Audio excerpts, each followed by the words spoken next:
Hello students, I am Amit Parik. All of you are welcome in Gayatri classes. Today we will read chapter number 5 solid state part 2nd. Before start the video, if you have not subscribed the channel, please subscribe the channel and like the video. This chapter is the first topic is today metallic solids. In these solids, the constituent particles in metallic solids are metal atoms. देखिए बच्चों, इसके अंदर जो constituent particles जो होंगे, अब तक हम लोगों ने आयनिक सॉलिड्स पे पढ़े हैं। आयनिक सॉलिड्स में जो कॉन्स्टिट्यूएंट पार्टिकल्स थे वो आयन्स थे, ठीक है। अब मेटेलिक सॉलिड्स में क्या होंगे, जो मेटेलिक सॉलिड्स के अंदर जो कॉन्स्टिट्यूएंट पार्टिकल्स होंगे वो मेटेलिक सॉलिड्स होंगे, जिसके अंदर इनके क्या नाम से मॉलिक्यूल्स, ठीक है, ठीक है, और एटम्स इसके अंदर ये आते हैं, ठीक है। ये इनके अंदर आप लोगों के कॉन्स्टिट्यूएंट पार्टिकल क्या मिलेंगे, मेटेलिक मॉलिक्यूल्स मिलेंगे और मेटेलिक एटम्स आप लोगों को इसके अंदर मिलेंगे, ठीक है। We have valence electrons to be given lost therefore ending up being positively charge. देखिए बच्चों, क्या होता है कि जो मेटेलिक सॉलिड्स होते हैं और मेटेलिक जो सॉलिड्स होते हैं ये क्या करते हैं, इलेक्ट्रॉन डोनेट करने की प्रॉपर्टी रखते हैं। क्या करते हैं बच्चों, इलेक्ट्रॉन डोनेट करने की प्रॉपर्टी रखते हैं। जैसे आयरन जो है Fe2+ आप लोगों ने देखा होगा, तो आयरन क्या करता है, 2 इलेक्ट्रॉनों क्या करता है, डोनेट यहाँ से करता है, 2 इलेक्ट्रॉन से यहाँ से क्या करता है, डोनेट करता है, और 2 इलेक्ट्रॉन डोनेट करने के बाद में क्या करता है, अपने ऊपर पॉजिटिव चार्ज लेता है। तो इसी रीज़न से जो मेटेलिक सॉलिड्स हैं इनके ऊपर ये क्या करता है, जब अपना 1 इलेक्ट्रॉन डोनेट करें या 2 इलेक्ट्रॉन डोनेट करें या 3 इलेक्ट्रॉन डोनेट करें या 4 इलेक्ट्रॉन डोनेट करें या 7 इलेक्ट्रॉन डोनेट करें, तो इलेक्ट्रॉन डोनेट करने के बाद में इनके ऊपर जो चार्ज आएगा वो पॉजिटिवली चार्ज आएगा जब ये डोनेट करते हैं। तो हमेशा ध्यान रखना, जो देता है तो उसके ऊपर कौन सा चार्ज आता है, पॉजिटिव चार्ज, और जो लेता है, गेन करता है, उसके ऊपर कौन सा चार्ज आता है, तो नेगेटिव चार्ज आता है। तो हमेशा मेटल्स की प्रॉपर्टी होती है देने की, तो मेटल्स क्या करता है, हमेशा इनके ऊपर पॉजिटिव चार्ज रहते हैं, ठीक है। The sea of electron available is spread all throughout the crystal and can easily move about। देखिए क्या है कि ये कहना चाहता है कि जिस तरीके से आप लोगों के, जब मान लीजिए ये एक सी है, समुद्र है, तो किसका समुद्र यहाँ पे ये बता रहे हैं, इलेक्ट्रॉन्स का आप लोगों के सी ये बता रहा है। तो इलेक्ट्रॉन्स के सी के अंदर क्या होते हैं, आप लोग जो पॉजिटिवली चार्ज जो मेटल्स होते हैं ये इनके अंदर क्या होते हैं, रहते हैं, और इनके अंदर रहने के बाद में क्या करते हैं, ये इन इलेक्ट्रॉन से क्या करते हैं, अट्रैक्टिव होते हैं इन इलेक्ट्रॉन से, और इलेक्ट्रॉन से पॉजिटिव चार्ज की तरफ अट्रैक्ट होते हैं। तो एक तरीके का इनके इलेक्ट्रोस्टैटिक जो फोर्स होता है वो इनको क्या करता है, बांधने की या इनको बाइंड करने की कैपेसिटी रखता है। तो इसी चीज से क्या करते हैं, बाइंड होते हैं, और इस सी के अंदर क्या नाम से ये पॉजिटिवली चार्ज जो आप लोगों के मेटल्स हैं वो इसके अंदर रहते हैं, और पर्टिकुलर शेप में इसके अंदर रहते हैं। The attractive force between positive, देखिए दोस्तों बच्चों क्या है कि attractive force between positively charge ionic and sea of electron in is the case for metallic bond formation. क्या करते हैं, मैंने आप लोग बताया है कि जिस तरीके से इलेक्ट्रॉन है इसके ऊपर नेगेटिव चार्ज होता है और कोई मेटल है इसके ऊपर पॉजिटिव चार्ज होता है, तो ये नेगेटिव और पॉजिटिव चार्ज क्या होते हैं, एक दूसरे के पास में क्या होंगे, अट्रैक्ट होंगे, और ये इसके ऊपर एक अट्रैक्टिव फोर्स लगता है, और अट्रैक्टिव फोर्स लगने के कारण क्या होता है, ये एक दूसरे से बाइंड होते हैं और एक दूसरे से बिल्कुल बहुत बहुत स्ट्रांगली क्या हो जाते हैं, ये बाइंड हो जाते हैं। This is the force holding the metal ion together. और यही फोर्स क्या करता है, इन मेटल आयनों को बांधने का काम करता है, ठीक है। आगे चलते हैं। Metallic solid have a regular structure with high melting point and boiling point. जो क्या मेटेलिक सॉलिड्स होते हैं जिन्हें अपन क्या कहते हैं, MS कह सकते हैं, मेटेलिक सॉलिड्स कहते हैं, इनका जो मेल्टिंग पॉइंट जो होता है, मेल्टिंग पॉइंट MP जो होता है वो क्या होता है, बहुत ज़्यादा होता है, हायर होता है, ठीक है।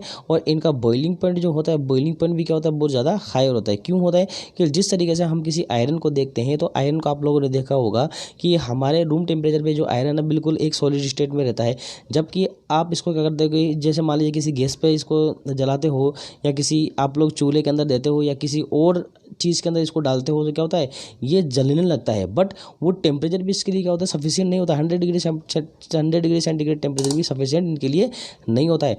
इससे कहीं ज़्यादा टेम्परेचर इसको देना पड़ेगा, जब जाकर के क्या होता है, रक्त तप्त होकर के, लाल होकर के, रेड होकर के क्या होता है, जलता है, और जलने के बाद में भी उससे भी इसको ज़्यादा टेम्परेचर देना पड़ेगा, जिससे क्या होता है, ये फिर आप लोग जो मेटल जो है ये कौन सी फॉर्म में आता है, लिक्विड फॉर्म में आप लोग के आता है। और आप जानते हो कि जब ये लिक्विड फॉर्म में आएगा तो उसके बाद में इसका बॉइलिंग पॉइंट भी क्या आ जाएगा, उसके बाद में बॉइलिंग पॉइंट आता है।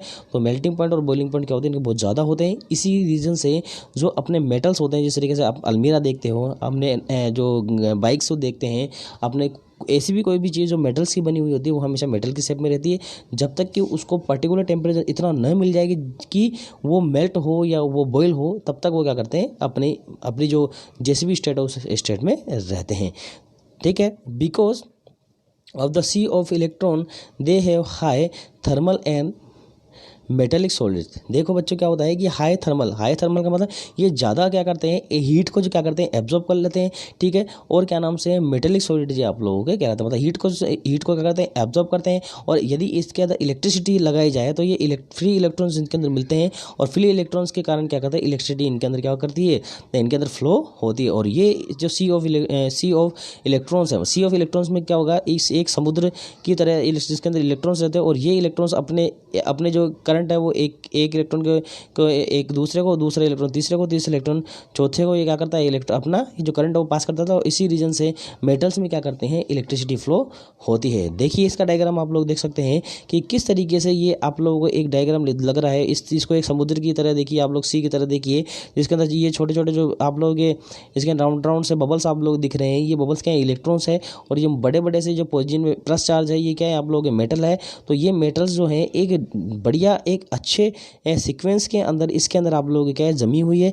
और जमी हुई होने के कारण क्या होती है, पर्टिकुलर इनकी शेप होती है, पर्टिकुलर इनका मेल्टिंग पॉइंट होता है, हायर होता है, बॉइलिंग पॉइंट भी इनका क्या होता है, हायर होता है। इन्हीं रीजन से हायर होता है। और ये क्या करते हैं, इन्हीं जो फ्री इलेक्ट्रॉन्स की वजह से इनके अंदर इलेक्ट्रिसिटी भी क्या होती है, कंडक्टर होती है। और इलेक्ट्रिसिटी के भी कंडक्टर होते हैं, हीट की भी इनके अंदर से क्या होती है, पास होती है। जिस तरीके से आप लोग किसी लोहे को गर्म करते हैं या किसी एक सुई को गर्म करते हैं, तो आप लोग देखते हो कि गर्म तो वो उसकी टिप पे से होती है, पर जहाँ से हम पकड़े रहते हैं वहाँ से भी फिर तो हमें थोड़ी देर बाद में गर्म लगने लग जाती है। तो ये क्या होते हैं, थर्मली भी क्या होते हैं, एक्टिव ये होते हैं।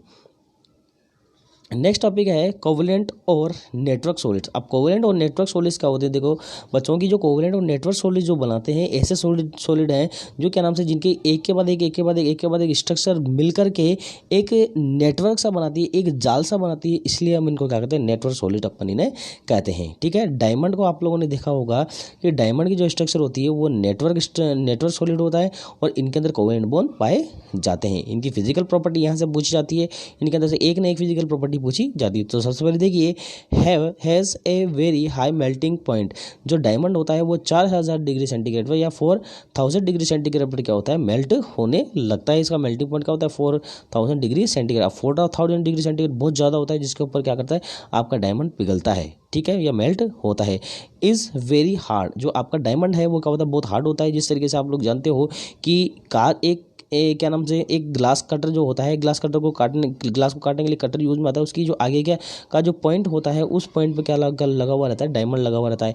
इसी तरीके से आप लोगों ने देखा होगा कि मार्बल जो कटिंग मशीन होती है, मार्बल कटिंग मशीन के ऊपर भी जो लोहा है जहाँ से वो काटता है, उसके ऊपर भी आप लोगों के डायमंड्स लगे हुए रहते हैं। और इसी रीज़न से उस हार्ड मार्बल को भी क्या करता है, बिल्कुल एक सीक्वेंस में एक अच्छी तरीके से बिल्कुल साफ क्लियरली उसको क्या करता है, काटता है। तो ये डायमंड क्या करती है, आप लोगों के बहुत हार्ड होता है, इसको तोड़ा नहीं जा सकता, बहुत ताकत इसको लगानी पड़ती है। सबसे ज़्यादा हार्ड डायमंड ही होता है। दिस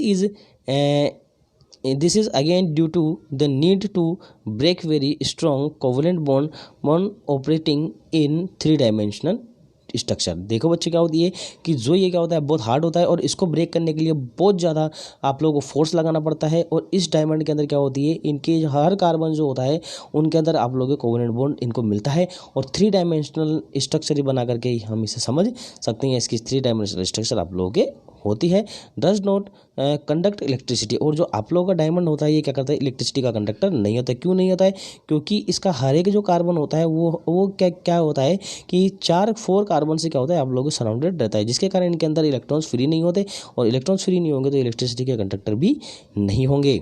ठीक है, all the electrons are held tightly bonded between the atoms and are not free to move. देखो बच्चे कह दिया ना यहाँ पे कि इनके जो इलेक्ट्रॉन्स हैं वो क्या होते हैं, बहुत टाइटली एक दूसरे के साथ में बंधे हुए रहते हैं। और एक दूसरे जो एटम्स है या इलेक्ट्रॉन्स है वो इनमें मूव नहीं कर सकते, बिल्कुल पर्टिकुलर अपनी जगह बंधे हुए रहते हैं। इसी रीजन से क्या होता है, इनमें इलेक्ट्रिसिटी फ्लो नहीं होती। Is insoluble in water. जो डायमंड है वो क्या होता है, वाटर के अंदर इनसोल्यूबल होता है। कभी ये मत समझ लेना कि डायमंड को हम पानी में मिला करके पी ले, ऐसा कभी नहीं होगा, ये इनसोल्यूबल उसके अंदर रहता है। जो कार्बन जो होता है डायमंड का, हर कार्बन जो होता है वो sp3 हाइब्रिडाइज उसके अंदर हाइब्रिडाइजेशन उसके अंदर रहता है, क्योंकि हम जानते हैं कि हर एक कार्बन 4 कार्बन से इसके अंदर सराउंडेड है, और 4 कार्बन से इसके अंदर सराउंडेड है। तो आप लोग जानते हो जब सिंगल वैलेंसी जिस जगह आप लोग मिलेगी, हर कार्बन की सिंगल वैलेंसी मिलेगी, तो वहाँ पर क्या होगा, sp3 हाइब्रिडाइजेशन ही आप लोगों को वहाँ पर मिलता है। ठीक है, अब इसके स्ट्रक्चर हम देख लेते हैं कि इसके स्ट्रक्चर कैसी है। देखिए ये काले काले जो बबल्स आप लोगों को दिख रहे हैं, कॉन्स्टिट्यूएंट पार्टिकल्स जो आप लोगों को दिख रहे हैं, ये क्या है यहाँ पे, ये कॉन्स्टिट्यूएंट पार्टिकल आप लोगों के कार्बन है। तो यहाँ पे देखो ये कार्बन जो है 1 2 3 4 कार्बन से आप लोगों के क्या है, सराउंडेड है। ठीक है, तो हर एक कार्बन यहाँ पे 4 कार्बन से क्या होगा, आप लोगों के सराउंडेड रहता है। इसकी स्ट्रक्चर जब आप लोगों को बनाते हो तो एक बेंजीन रिंग आप लोगों को बनानी है। ठीक है, बेंजीन रिंग बनाने के बाद में ये ऐसे ही इसकी वैलेंसीज आप लोगों को फ्री करनी है। इसके बाद में एक, ठीक है, एक इस तरीके से करना है आप लोगों को, एक इस तरीके से करना है। ठीक, और यहाँ से भी क्या है आप लोगों के, यहाँ से भी आप लोगों की क्या हो जाती है, इसकी आप लोगों के जो डायमंड की स्ट्रक्चर आप लोगों की ईजिली बन जाती है। ठीक है, नेक्स्ट अपने आता है graphite. Graphite has a layer structure. Graphite की जो स्ट्रक्चर होती है वो लेयर स्ट्रक्चर होती है। इसके अंदर क्या होती है, 1 layer 2 layer 3 layer 4 layer 5 layer एक दूसरे के ऊपर क्या होती है, चढ़ी हुई रहती है, एक दूसरे के ऊपर रहती है, which is quite difficult to draw conveniently in 3 dimensional. अब क्या होता है बच्चों, देखो कि क्या नाम से जो इनकी जो स्ट्रक्चर जो बनानी होती है, इसको क्या होती है, बहुत डिफिकल्ट होती है, और इसको हम क्या करते हैं 3 डायमेंशनल रूप में, या हम किसी पेपर पे या कागज़ पे बना नहीं सकते, हाँ 3 डायमेंशनल रूप में हम इसे जरूर क्या नाम से 3D के उससे माध्यम से इसको दिखा सकते हैं या शो कर सकते हैं। फिजिकल प्रॉपर्टी जो है इनकी वो है, it is a greyish black opaque solid substance. ये जो है आप लोगों के ग्रे ब्लैक कलर का आप लोगों के होता है, ओपेक्यू सब्सटेंस होता है, मतलब ये पारदर्शी आप लोगों के नहीं होता, इसके आर आप लोग देख नहीं सकते हैं। सेकंड आती है, it's lighter than diamond, feels soft and slipper to touch. देखिए बच्चों क्या है कि लाइटर देन डायमंड, ये क्या होते हैं, डायमंड से हल्का होता है।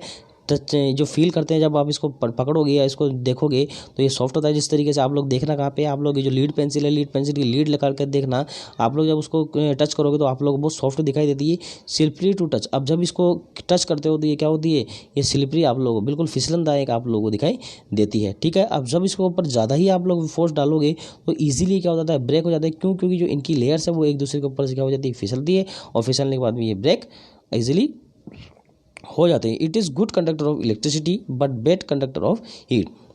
गुड कंडक्टर ऑफ इलेक्ट्रिसिटी मतलब क्या होता है कि जो इसका हर एक कार्बन जो है वो 3 कार्बन से आप लोग क्या होता है, सराउंडेड रहता है, जबकि एक इलेक्ट्रॉन इसके अंदर क्या होता है, फ्री रहता है। और इसी एक इलेक्ट्रॉन फ्री होने के कारण ये क्या होता है, इलेक्ट्रिसिटी का कंडक्टर आप लोगों के होता है। और जब इसको हीट दोगे तो ज़्यादा हीट देने पर क्या होता है, ये कार्बन आप लोगों को जलने लगता है। तो इसलिए बैड कंडक्टर ऑफ हीट, ये हीट का बहुत बुरा कंडक्टर होता है। On strong heating it's burn to give carbon dioxide. अब जब इसको और ज़्यादा तरीके से गर्म करोगे या स्ट्रॉन्ग हीटिंग इसकी करते हो तो ये क्या होता है, कार्बन डाइऑक्साइड देता है और जलने लग जाता है। ठीक है, कार्बन के अब इसकी ग्रेफाइट की आप लोग स्ट्रक्चर देखिए, ये ग्रेफाइट की एक लेयर आप लोगों को दी हुई है। ठीक है, इसी तरीके से इसके यहाँ पे दूसरी लेयर आप लोगों को दी हुई है और ये तीसरी लेयर आप लोगों को दी हुई है।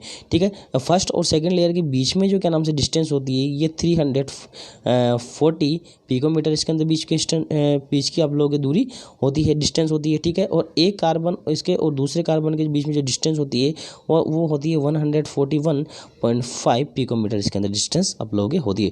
और ये जो बॉन्ड आप लोगों को दिख रहे हैं यहाँ पे डॉटर्स लाइन से दिख रहे हैं, ये कोवलेंट बॉन्ड आप लोग यहाँ पे कहलाते हैं। कौन से बॉन्ड कहलाते हैं, कोवलेंट बॉन्ड ये आप लोग कहलाते हैं। बहुत वीक होते हैं ये, ऐसे ही क्या नाम से इसमें टूट जाते हैं, ये क्या होते हैं, फिसल जाते हैं एक दूसरे पर। ये लेयर क्या होती है, ये इधर हो जाती है और ये थोड़ी सी लेयर इधर आ जाती है, तो एक दूसरे के ऊपर क्या होती है, ये फिसल जाते हैं।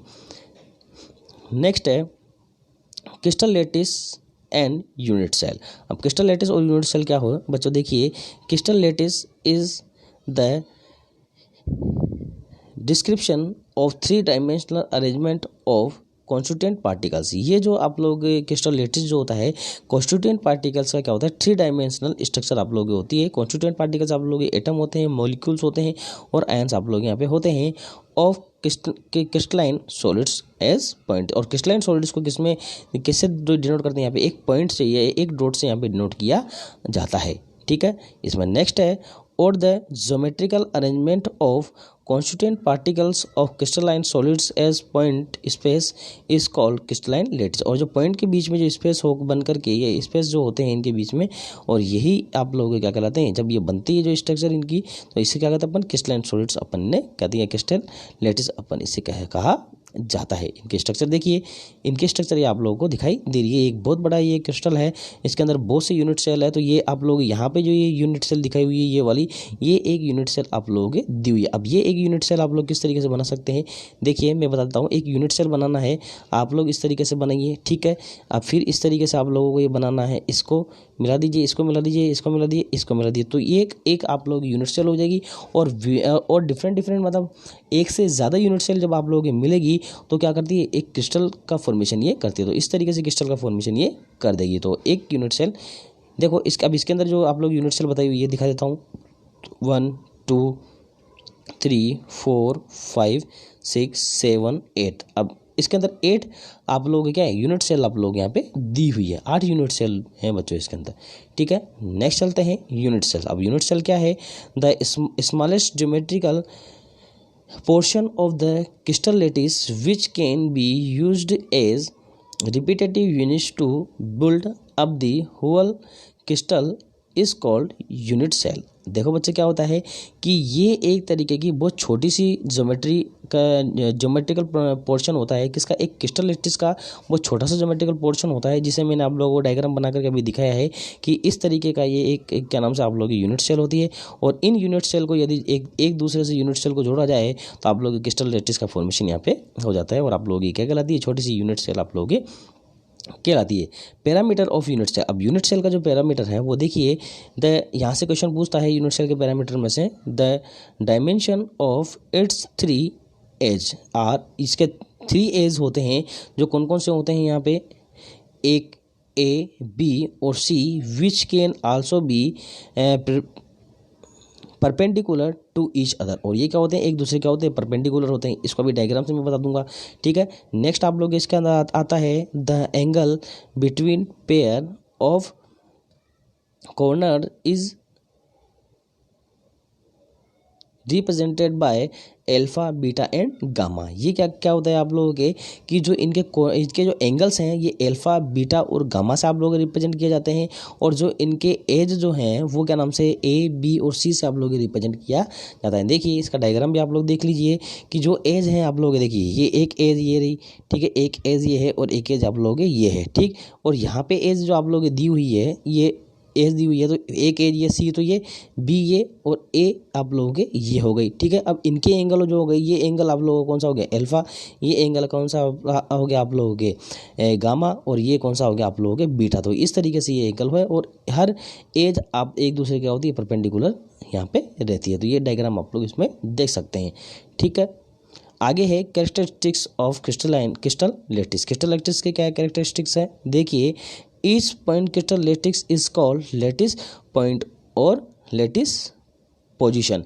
आप लोगों के जो इसके क्रिस्टल लेटिस में जो पॉइंट आप लोगों को दिखाते हैं, ये जो पॉइंट्स आप लोगों को यहाँ पे दिखाया गया है, पहले मैंने यहाँ पे ये पॉइंट्स आप लोगों को दिख रहे हैं, ये डॉट्स आप लोगों को दिख रहे हैं, ये वाले डॉट्स दिख रहे हैं। तो इन डॉट्स की यहाँ पे बात चल रही है। तो किस तरीके से ये डॉट्स की बात चल रही है वो देखिए,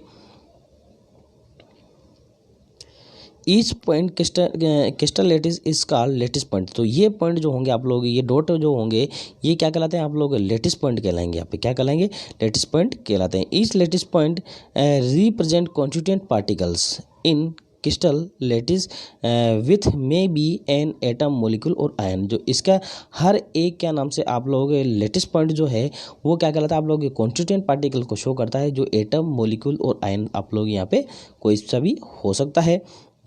The regular geometry arrangement is determined by the combination of lines at these points। और इन पॉइंट्स से आप लोगों को जो इनकी जो अरेंजमेंट दिखाना होता है, ज्योमेट्री दिखाना होती है, तो ये आप लोगों के लाइन्स से इनकी ज्योमेट्री आप लोगों के यहाँ पे दिखाई जा सकती है, ठीक है। नेक्स्ट है the geometry of crystals determined by the 3 dimensional arrangement of lattice point. जो इनकी आप लोगों की जो ज्योमेट्री दिखाई जाती है, तो वो 3 डायमेंशनल तरीके से आप लोगों के लेटिस पॉइंट द्वारा इनकी ज्योमेट्री दिखाई जा सकती है।